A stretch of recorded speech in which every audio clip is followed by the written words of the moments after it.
just because the Fed is cutting interest rates doesn't, it's not a panacea. It doesn't ameliorate all of our problems. We still have massive asset bubbles in the real estate market, in the equity market, and in the credit markets. That didn't go away. As a matter of fact, they could be getting much worse because of what he's doing. This is Kaiser Johnson with Liberty and Finance, and these are the Miles Franklin Weekly Specials for September 30th through October 7th, 2024, while supplies last. First, we feature backdated 1-ounce gold Canadian maples at just $60 over spot. Next, we have 2024 1-ounce silver Britannia at $3.10 over spot. And finally, the 2024 1-ounce silver American Eagle is still just $5.25 over spot. To order our specials or any of the many other options we have available, call us at 1-888-81-LIBERTY. That's 1-888-815-4237. We're available after hours and on weekends, and we look forward to speaking with you. Hey everyone, this is Elijah K. Johnson with Liberty and Finance. And back with us today is our good friend Michael Pento from Pento Portfolio Strategies. Michael, thank you so much for joining us today. Thanks for having me on, Elijah. Always good to be with you and your dad. Well, it's great to have you today. Our viewers very much appreciate every time that we have you on. I did want to discuss, there are, a lot of topics in the news today. Obviously, gold is reaching all-time highs. We had the Fed rate cut a few weeks ago here. I did maybe want to start with that. What is the true reason the Fed is cutting rates? Because I know you think it's not necessarily maybe to save the economy, but is more to, make it easier to service the national debt. Yeah, I mean, you answered your own question. I'm just befuddled. I don't think Jerome Powell's nefarious by nature, but he's got to be aware that the policies enacted after COVID, which was $6 trillion of deficit spending, $5 trillion of debt monetization by the Federal Reserve, by expanding its balance sheet in that short duration of time, that has eviscerated most of the middle class. So Jerome, it's not the rate of change of inflation that he should be cheering. Okay, so it was 9% according to official statistics, and now it's 3% or 2.5%. Core rate is 3.2, headlines 2.5. Big deal. It's the level of prices that is the problem for most Americans. So if you look at average hourly wages, they're up about 22% over the past 4.5 years. And CPI is up about 22% over the last 4.5 years. Well, congratulations, there isn't a problem that you say, okay, but wait a second. If you use the CPI, it's not such a big deal. But if you look at things like the home prices that are up over 50%, insurance costs 50%, food costs over 30%, car prices up, over 40%. So in reality, inflation's up about 50%, and their wages are up 22%. And that's average wages, Elijah. It's not the median wage, it's average wages. So it's skewed towards the top end because the top 10% or 1%, the top 20% of the population is doing pretty good. Their stocks are up and their houses are up and they're feeling pretty good. But most people have been, if you're a renter or if you don't have a decent job, you're just struggling to survive every day. So the answer is I'm befuddled because, to answer your question, I don't understand why he's declaring victory over inflation. He should be saying what consumers really need is deflation to bring prices back in line, asset bubbles back in line with reality, or to a price that can be supported by the free market. And he's not doing that. He's declaring victory. So, but here's the thing. He cut by 50 basis points, but does that fix everything that's wrong with the world? And you listen to Wall Street, you think, oh, the Fed's got our back. Well, the last few times the Fed cut by 50 basis points didn't work out so well. So they cut rates in 2020 because of COVID very quickly in a few months down to zero. But the S&P still lost 35% of its value. And in 2007, they cut rates in the summer by 50 basis points because they realized there might be a problem, even though it was contained, and then we weren't in a recession. The Fed had our back, and the Fed put was back. back in place in the summer of 2007, but the stock market still went down by 50%, the S&P in the ensuing couple of years. And the same thing in 2000. In 2000, the Fed started cutting rates too. And 2 years later, we were down 50% in the S&P 500. So the fact that the Fed is cutting interest rates, I think they started in 2001, just be specifically correct. But just because the Fed is cutting interest rates doesn't, it's not a panacea. It doesn't ameliorate all of our problems. We still have massive asset bubbles in the real estate market, in the equity market, and in the credit markets. That didn't go away. As a matter of fact, they could be getting much worse because of what he's doing. But I think if you ask me, my opinion, and you did because you had me on your show, I don't think what he's doing is good enough. I think it's too little, too late. I mean, we still have quantitative tightening going on, right? I mean, the Fed's balance sheet is still shrinking, so the Fed's not adding liquidity. The Chinese are adding a lot of liquidity, but that's renminbi. It's not a fully convertible currency, so it's not clear to me how that immediately turns around the liquidity issue that we have. The reverse repo facility is almost completely dry. So there are a lot of reasons to believe, and we'll get it. I don't want to sit here and do a diatribe from one question that you asked me, but listen, we have some pretty worrying trends like the unemployment rate and delinquencies and defaults are all rising. Those tend to be secular trends when they begin. They don't stop because the Fed cut by 50 basis points. So, and here's the one other thing I want to mention, and I'll let you back in here, and I do apologize for my long-winded answer to your question. This is the time when the time that the Fed is cutting now happens to be the first time in history we have a problem with inflation and we have an insolvent government. And the Fed's rate cuts were well telegraphed. So the longer duration bonds already priced in. The bond market has already priced in the Fed's rate cuts. When the Fed started cutting rates, the 10-year note was 3.6%. Normally, the 10-year note is about 5% plus. So, in other words, what I'm trying to say is that the Fed is cutting rates to get interest rates to fall, but they already fell. And now they're rising because Jerome Powell thinks that the fight with inflation is over. So everything that he's supposed to be doing to make the economy better is the exact opposite. So rates are rising. So mortgage rates will rise, and costs to issue debt will rise, and that's going to go against everything he's trying to do. So to wrap it all up, we're not in the clear just because the Fed cut rates by 50 basis points, even though I think he's an absolute moron for doing it.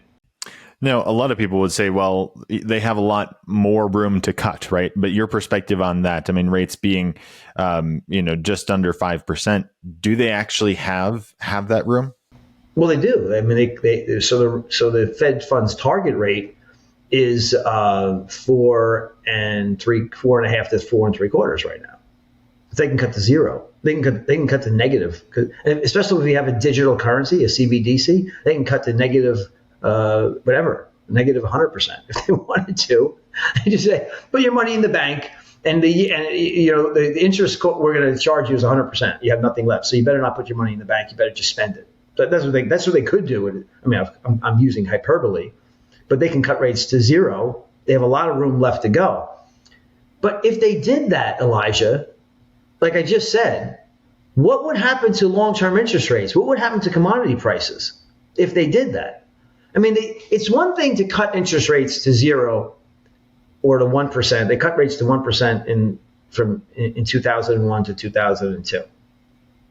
And then they cut rates to 0% after, from 2007 to 2000 and at the end of 2008. And then they cut rates to 0%, after COVID. They can do that. And they did it with ease because we had a deflationary problem, or at least according to the minds of the government, we had a problem. We can't seem to get to 2% inflation. If only we can get to 2%, because, 1.9% doesn't really work. The economy can't function at 1.9%. This is how they think. It's crazy. So, but now we have a problem where inflation, and you look at this morning's, I don't know when this is going to air, but we look at this morning's ISM services, report showed that inflation is a real problem for corporations. It still is. So the Fed can very well cut interest rates to 0% to bail out the stock market. They might not like the reaction because interest rates on the long end of the curve, which the Fed does not control directly, they would have to actually go and buy those bonds.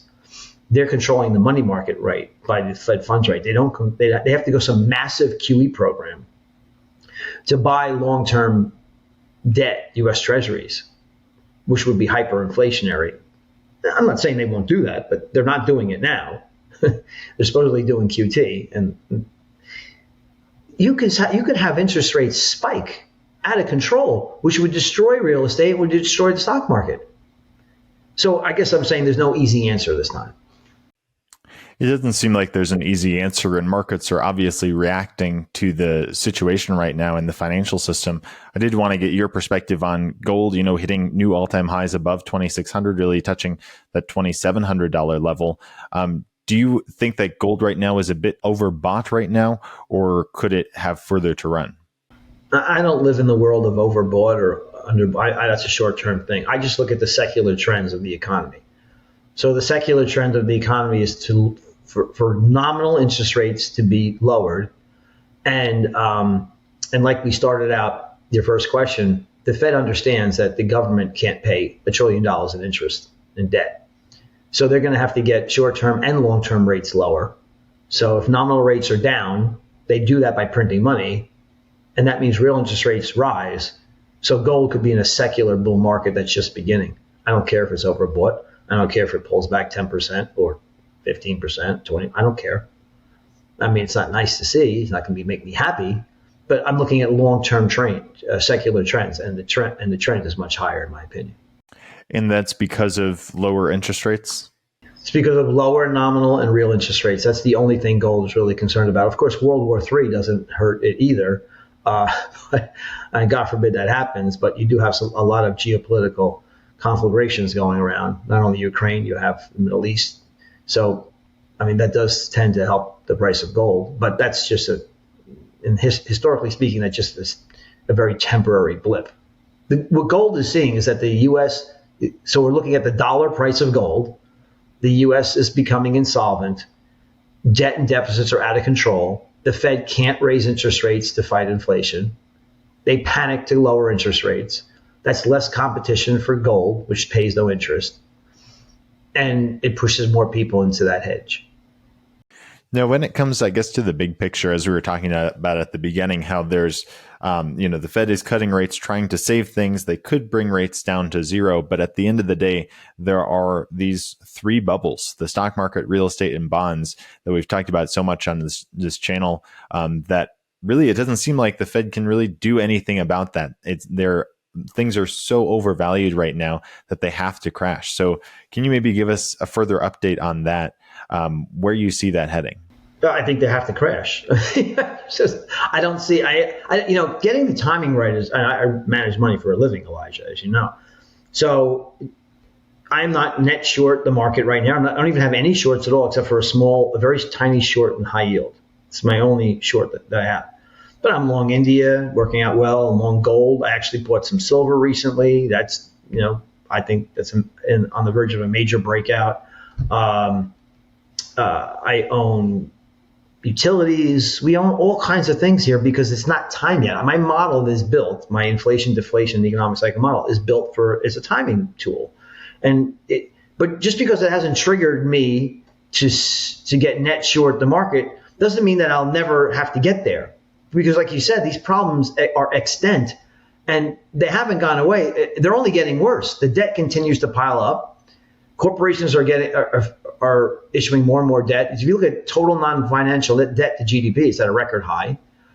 The government is insolvent, 720% debt to revenue as far as the Treasury is concerned. That is incredible to me. Our deficits are $2 trillion per annum in supposedly good times, right? In times of full employment. So there's huge problems that have just they haven't come to the surface yet, but they're festering underneath. And when they come to the surface, it's going to be a huge, huge problem. Because at the end of the day, I believe in mathematics and and genuine economics, and I believe in reality. And the reality is that home prices are about 40% higher than what they need to be affordable to the average American. Home price to income ratios are that much out of whack. And the same is true for the stock market. It's about 50% overvalued if you look at the total market cap of equities as a percentage of the economy. So these things tend to mean revert. If you believe in mean reversion, then they're going to happen. It's taking longer than even I would have thought, but who cares?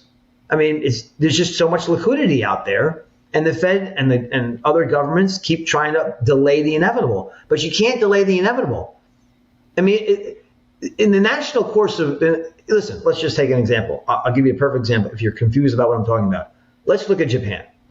Japan has a quadrillion yen in debt outstanding, and the bond market. If the bond market in Japan, if JGBs was reliant on tax revenue to finance the debt, their interest rates would be double digits. However, that can't happen in Japan because the Bank of Japan raised interest rates to 1/2 of 1%.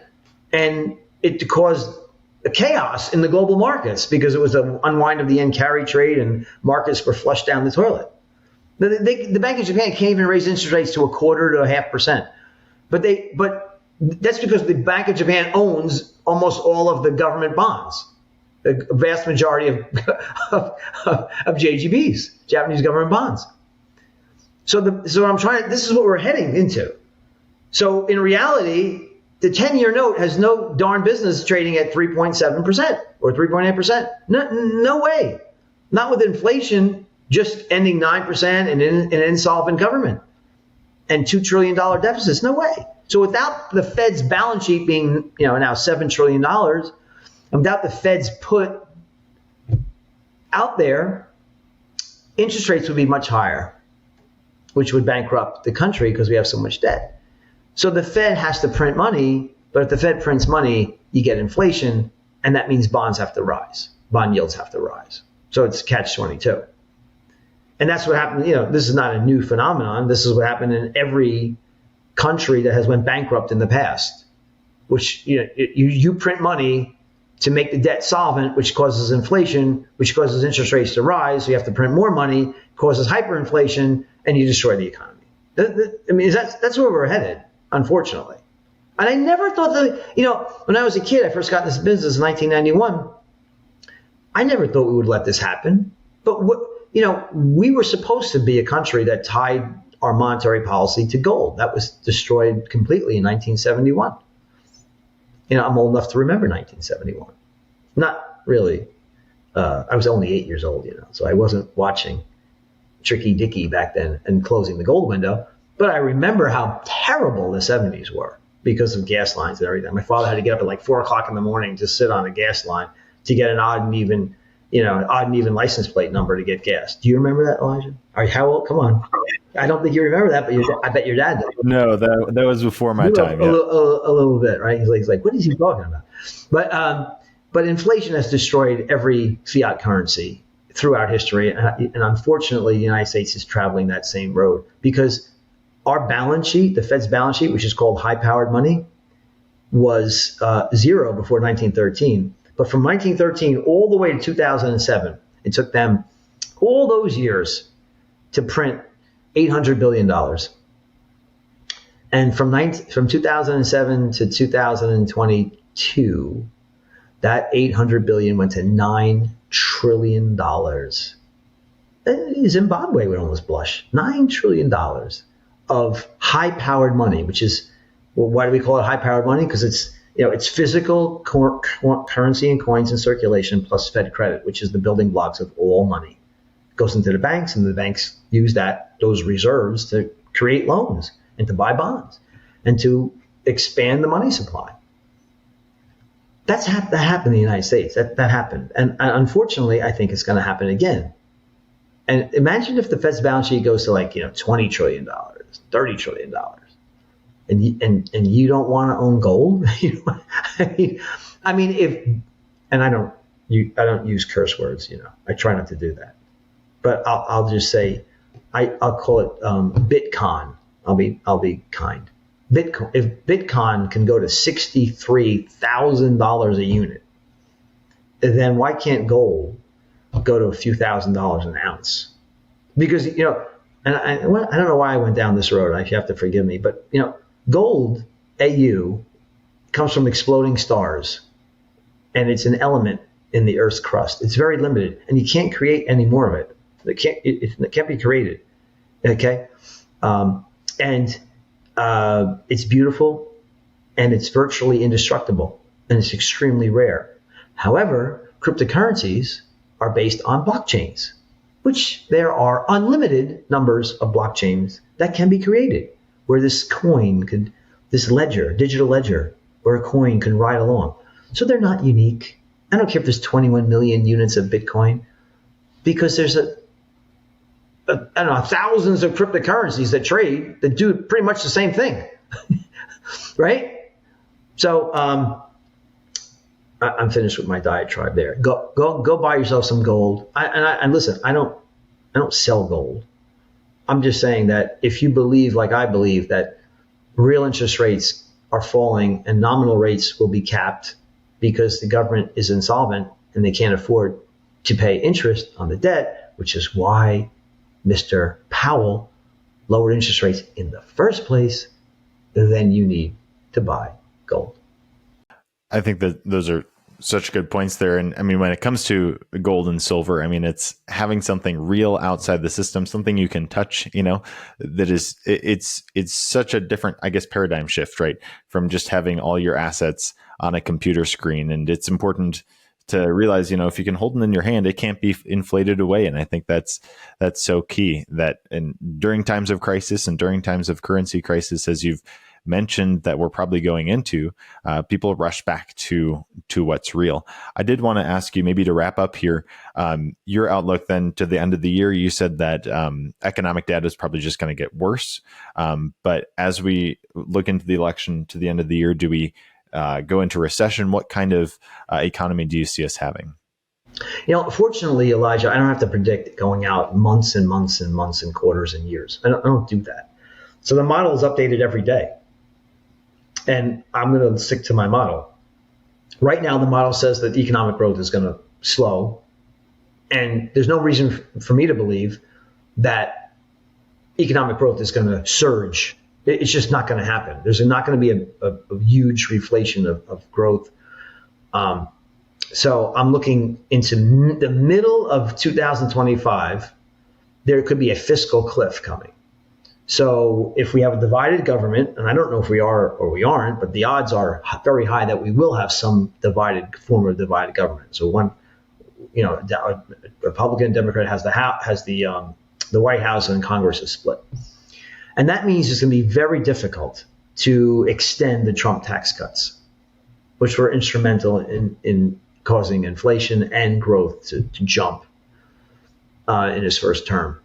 So if that's the case, then I believe we're going to have huge problems heading into the later half of 2025 and 2026. Could be very bad. But that's just a prediction, and I'm not trading on. I don't trade on what's going to happen next year. What's happening now is you have slow, anemic growth, but not a recession. It's not a recession now.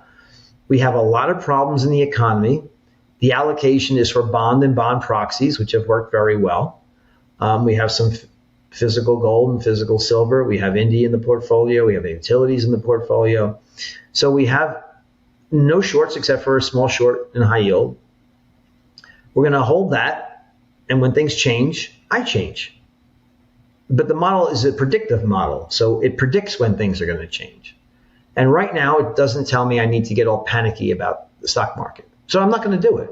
And when people call me a perma-bear, what they think they're referring to is that I'm a perma-bear on the fundamentals of the U.S. economy. And it's not just the U.S. economy. It's almost all developed economies in the world. In other words, I don't like economies that are fake, artificial. I think economy should be market-based, based on what the people want. That's the beauty of America. It's a free market economy. Not that it's perfect, but it's based on the millions of people voting every day with what they want and having companies respond to that need. That's no longer the case here. We have an artificial economy. We have an economy that is controlled by fiscal and monetary madness. So that's what I'm bearish on. But if I was bearish on the stock market all the time, I wouldn't have a business, a thriving business, thank God. But I do. And the reason why I have that is because I understand when it's time to go short the market. You go short during recessions and deflations and liquidity crises. And what you go long matters. So that's what I do. All right. And if our viewers are interested in learning more, Michael, they can go to pentoport.com. Can you share a bit what they'll find there? So on that website, you'll see a midweek reality check, which is what I compile every week. It's about 10, 15 minutes long. It just gives you my thoughts, 36,000 feet, about the salient economic data and how to interpret it without bias.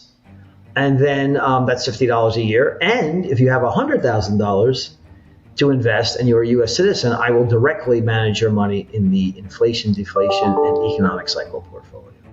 Fantastic. Well, we always appreciate your time and insights, Michael. Thank you so much for your time today, and God bless. Blessings to you, my friend. Thank you. This is Kaiser Johnson with Liberty and Finance, and these are the Miles Franklin Weekly Specials for September 30th through October 7th, 2024, while supplies last. First, we feature backdated 1-ounce gold Canadian maples at just $60 over spot. Next, we have 2024 1-ounce silver Britannia at $3.10 over spot. And finally, the 2024 1-ounce silver American Eagle is still just $5.25 over spot. To order our specials or any of the many other options we have available, call us at 1-888-81-LIBERTY. That's 1-888-815-4237. We're available after hours and on weekends, and we look forward to speaking with you.